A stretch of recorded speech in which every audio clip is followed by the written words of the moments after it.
এই ভিডিওটা আমাদের 15 তারিখের 15ই ফেব্রুয়ারির ভিডিও, যদিও অনেকটাই লেট করে দিচ্ছি ভিডিওটা। এটা আমাদের নৈনিতালের সেদিনকে আমাদের সকাল থেকেই নৈনিতাল এক্সপ্লোর করার কথা, তো সেই জন্যই আমরা ব্রেকফাস্ট করে গাড়ি নিয়ে আমরা বেরিয়ে পড়েছি নৈনিতাল এক্সপ্লোর করার জন্য।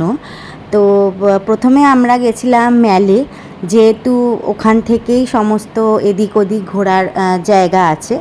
তো আমরা প্রথমেই চলে এসেছি ম্যালে, যে আমাদের হোটেল থেকে কিন্তু ম্যালটা খুব একটা ডিস্টেন্সে না, কিন্তু নৈনিতাল জায়গাটা আমার এত ভালো লেগেছে, মানে পুরো নৈনিতালটাই যেন পাহাড়ে পাহাড়ে একদম ঘেরা। তো প্রথমেই আমরা এই জন্য রোপওয়ে চাপবো বলে আমরা যাচ্ছি সেখানে টিকিট কাটতে। তো আমি কোনো দিনও রোপওয়েতে চাপিনি, সেই জন্য আমার আরও বেশি এক্সাইটেড লাগছিল যে কীরকম লাগবে, ওপর থেকে পুরো নৈনিতালটা দেখা যাবে। তো তার জন্য তো এখানে আমরা রোপওয়ে টিকিট কাটবো বলে যাচ্ছিলাম, সেটাও কিন্তু বেশ অনেকটাই উঁচুতে। তো দেখো আমাদের টিকিট ফিকিট কাটা হয়ে গেছে, এখানে আমাদের রোপওয়েও চলে এসছে। আমরা এখানে রোপওয়ের ভেতর ঢুকেও পড়েছি। তো বাচ্চাগুলো অ্যাকচুয়ালি ঘুমিয়ে পড়েছিল, কারণ ওরা খুবই টায়ার্ড ছিল, সেই কারণে ওরা ঘুমিয়ে পড়েছিল। তো যাই হোক, এখান থেকে রোপওয়েটা এবার ছেড়ে দিচ্ছে আস্তে আস্তে। এবার জাস্ট ভিউটা তোমরা দেখতে পাবে, মানে জাস্ট অসাধারণ। কিন্তু রোপওয়ের কাঁচটা অপরিষ্কার থাকার জন্য খুব একটা ভালো করে ভিডিও ওঠেনি, কিন্তু যেটুকু উঠেছে সেটুকুও যেন একদম মানে চোখ ধাঁধিয়ে যাবার মতন, মানে এত সুন্দর নৈনিতাল, মানে এত বিউটিফুল, মানে যে এসেছে সেই বলবে। তো দেখো এখান থেকে পুরো লেকটা দেখা যাচ্ছে, মানে এত সুন্দর লাগছিল। কিন্তু সত্যি কথা বলতে ভীষণ ঠান্ডা ছিল, মানে অত্যধিক ঠান্ডা ছিল নৈনিতালে, মানে আমরা জাস্ট রীতিমতন কাঁপছিলাম, এত ঠান্ডা ছিল। আর সব থেকে বেশি কষ্ট হয়েছে বাচ্চাগুলোর, ওরাও ঠান্ডায় প্রচণ্ড কান্নাকাটি করছিল, বিশেষ করে আমার মেয়ে। ও তো অনেকটাই ছোট, ও এখনও এতটা ঠান্ডা মানে ও এখনও পর্যন্ত পায়নি, এটাই ওর কাছে ফার্স্ট টাইম। তো ওকে নিয়ে ঠান্ডার জায়গা, এত বেশি ঠান্ডার জায়গায় তো এখনও পর্যন্ত যাওয়া হয়নি, তো সেজন্য ও একটুখানি কান্নাকাটি করছিল, তারপরে আবার ঠিক হয়ে গেছিলো।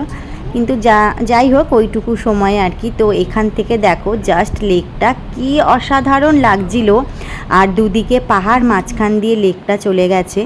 তো দেখো আমরা একটা পয়েন্টে গিয়ে ওরা নামিয়ে দেয়, ওখানে কিছু ভিউ পয়েন্ট আছে, view point in the sense একটা পার্ক মতন আছে, কিছু অ্যাক্টিভিটি করার জায়গা আছে, আর কেনাকাটি কিছু হয়তো করতে পারো।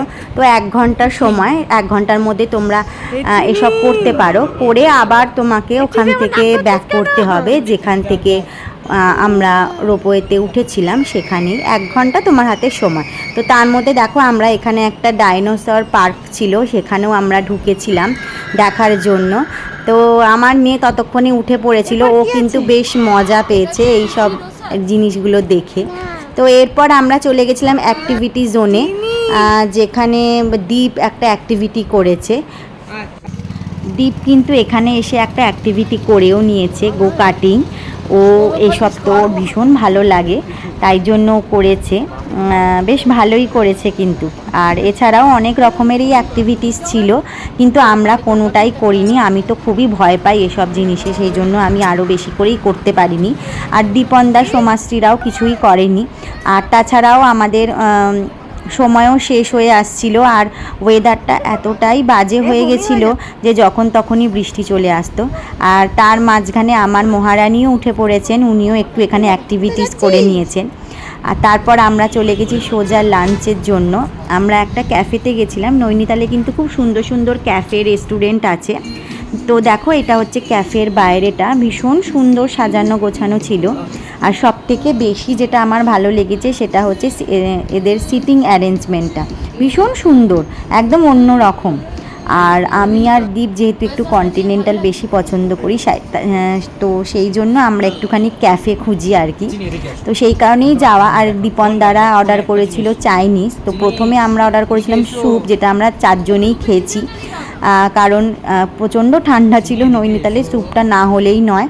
আর তারপরে চলে এসেছিলো আমাদের চিকেন, আর তারপরে চিকেনের একটা ডিশ ছিল, যেটা আমরা ওই সাইড ডিশ হিসেবে নিয়েছিলাম।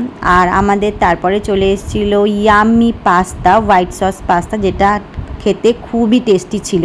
আর সবশেষে ছিল কেক, কারণ লাস্টে তো একটু মিষ্টিমুখ না করলেই নয়। আর তো তারপর আমরা চলে গেছিলাম বোটিং করার জন্য। আর দেখো এই জায়গাটা এতটা সুন্দর লাগছিল, চারিদিকে পাহাড় আর মানে একদম খোলামেলা। তো সেই জন্য দাঁড়িয়ে আমি একটু ভিডিও করে নিচ্ছিলাম। তারপর আমরা চলে গেছিলাম বোটিংয়ের জন্য। তো বোটে আমরা দেখো এক এক করে উঠে পড়ছি।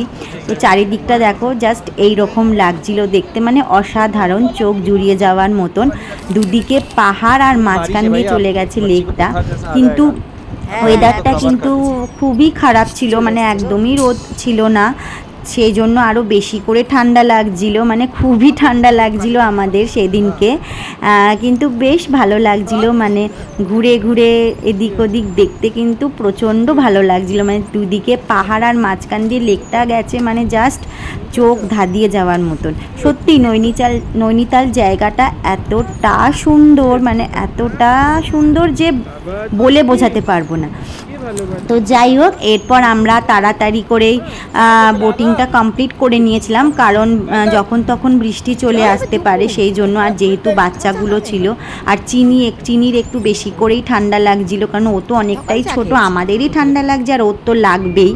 তো সেই কারণে আমরা একটু ভিডিও ফটো তুলে আমরা তারপর আবার চলে গেছি পাড়ে, দিয়ে ওখান থেকে আমরা একদম চলে গেছিলাম সোজা হোটেলে।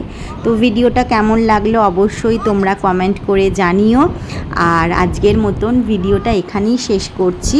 আর তারপরের দিনই আমাদের বাড়ি ফিরে আসার পালা। তো চলো টাটা, তোমরা ভালো থেকো, সুস্থ থেকো।